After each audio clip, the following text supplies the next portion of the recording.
সাহস না থাকলে রাজনীতি করা যায় না। হয়তো আমার কথা শুনে তিনি বুঝছেন যে প্রধানমন্ত্রী আমি ছাত্রলীগ করতাম।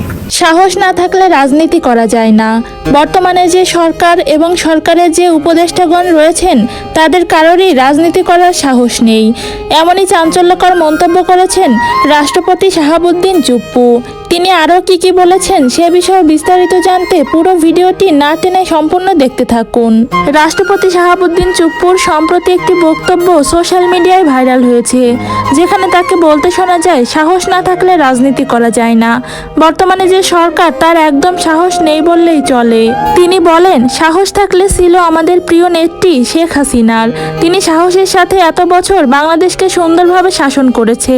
তিনি আরো বলেন আমি আগে ছাত্রলীগ করতাম। রাজনীতিতে সাহস না থাকলে কোনো কিছুই করা যায় না, আর ছাত্রলীগ করতে সাহস লাগে। আপনারা সবাই জানেন আমি আগে ছাত্রলীগের সঙ্গে জড়িত ছিলাম, আর আমি যখন ছাত্রলীগ করতাম তখন মাননীয় প্রধানমন্ত্রী আমাকে দেখে বুঝতে পেরেছিলেন যে আমি অনেক সাহসী। উনি আমার কাজ দেখে আমাকে পছন্দ করে রাষ্ট্রপতির মর্যাদা দিয়েছিলেন। তাই আমি চাই শেখ হাসিনাকে যেন দেশে ফিরিয়ে আনা হয়, কারণ বর্তমানে যেসব উপদেষ্টাগণ এবং সরকার গঠিত হয়েছে যাকে নিয়ে তাদের কারোরই রাজনীতি করার সাহস নেই, ন্যূনতম জ্ঞানটুকুও নেই রাজনীতি সম্পর্কে। যদিও রাষ্ট্রপতি হিসেবে এটা বলা আমার উচিত নয়, তবুও বলতে হচ্ছে। যত দ্রুত সম্ভব আমাদের দেশের স্বার্থে হলেও শেখ হাসিনাকে দেশে ফিরিয়ে আনতে হবে। তো প্রিয় দর্শক, হঠাৎ করে রাষ্ট্রপতির এমন মন্তব্যকে আপনি কিভাবে দেখছেন কমেন্ট করে জানিয়ে দিন কমেন্ট বক্সে।